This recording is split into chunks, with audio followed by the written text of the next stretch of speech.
የ2018 እንዴት እንፈጽመዋለን በሚል ነው በሚመለከታቸው አካላት ጋር ተቀናጅተን ዛሬ ስብሰባ የነበርነው እና ሞስት እንግዲህ ዛሬ የተጠራው ታዳሚ ከ200 በላይ ነው።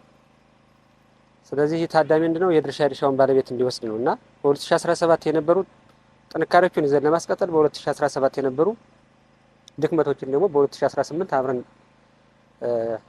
አስተካክለን ይዘናቸው የምንሄደውን ታሳቢ በማድረግ ነውና ስለዚህ በ2017 የነበረው ዋናነት ምንድነው የነበረው ችግር ከጸጥታው ጋር ተያይዞ የሆነ ችግር ነበር። ግን በአንድም በሌላ መንገድ ግን ማህበረሰባችን ጤና መድን ስለሚፈልገው መጥቶ የመቁረጥ እድሉ በጣም ከፍተኛ ነበር። አሁንም ቢሆን ፍላጎቱ ከ2017 እንደምናየው አሁን ተሎ እንዲቆረጥለትና መጥቶ አባል የመሆን እድሉ ሰፊ ነው።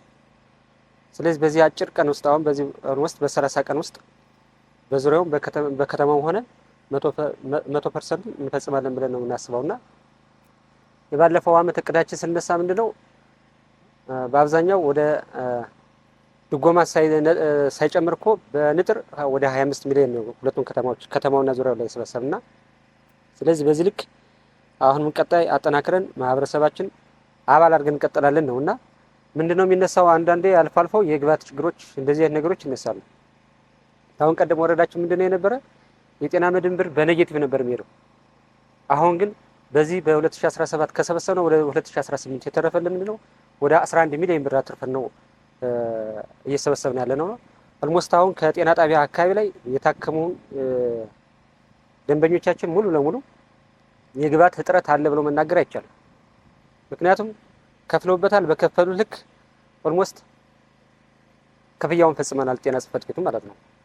ከዚህ ጋር ተያይዞ ምንድነው አሁን በአብዛኛው ስናይ ምንድነው በከተማም በዙሪያም ስናየው ምንድነው ኦልሞስት ዛሬ ከፍተኛ የታከመ አንድ ሰው ስንወስድ ምንድነው ከሽንዲ 02 እየወሰደ ነውና ወደ 89 ሺህ ብር ነው ጥቁር አንበሳ ሄዶ ታክሞ ይመጣ።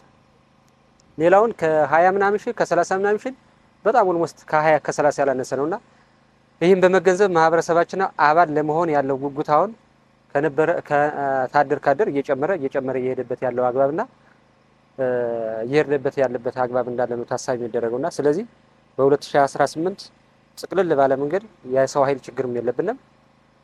ጤና ጣቢያዎች ኦልሞስት ከቨር ተደርገዋል። በ2017 መጨረሻ አካባቢ ላይ የሰው ኃይል ችግራችን ቀርፈናል። አሁን ከነበረው ችግር ሆነን ተላቀን ወደ 2018